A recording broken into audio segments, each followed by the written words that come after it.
အရာရာတိုင်းဟာစိတ်ကူးတစ်ခုကနေစတင်ပါတယ်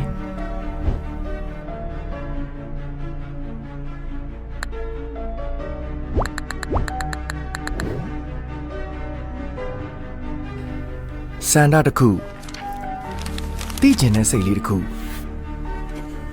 အတွေးမိစားလေးတစ်ခုရည်မှန်းချက်တစ်ခု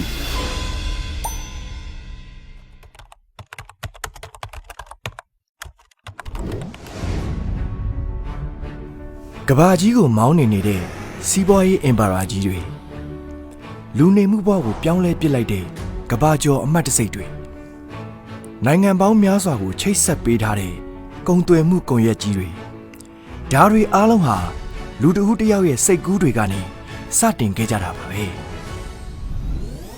မင်းအိုင်ဒီယာတွေကမဖြစ်နိုင်ဘူးယူလွန်းတယ်လို့ဝိုင်းပြောတာကိုလက်မခံခဲ့ကြတဲ့လူတွေရဲ့စိတ်ကူးတွေပေါ့ဒါပေမဲ့အတွေးတွေကြီးတသက်ကကဘာကြီးကိုပြောင်းလဲမပေးနိုင်ဘူးမစုံမနစ်ကြိုးပမ်းမှုစင်ဆက်မပြတ်တိုးတက်အောင်ပြုပြင်ခြင်းနဲ့စိတ်ဓာတ်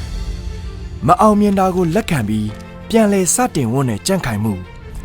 ကိုယ်စိတ်ကူးကိုအမှန်တကယ်အကောင့်တွေဖော်နိုင်တဲ့တတိဒါတွေလိုအပ်ပါတယ်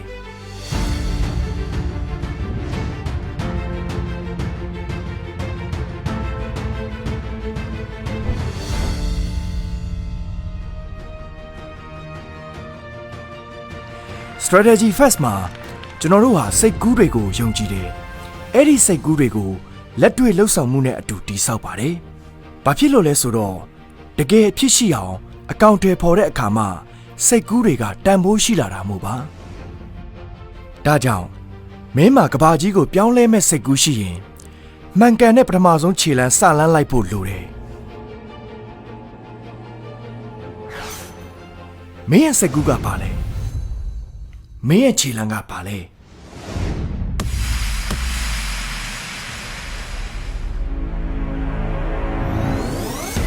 Strategy First International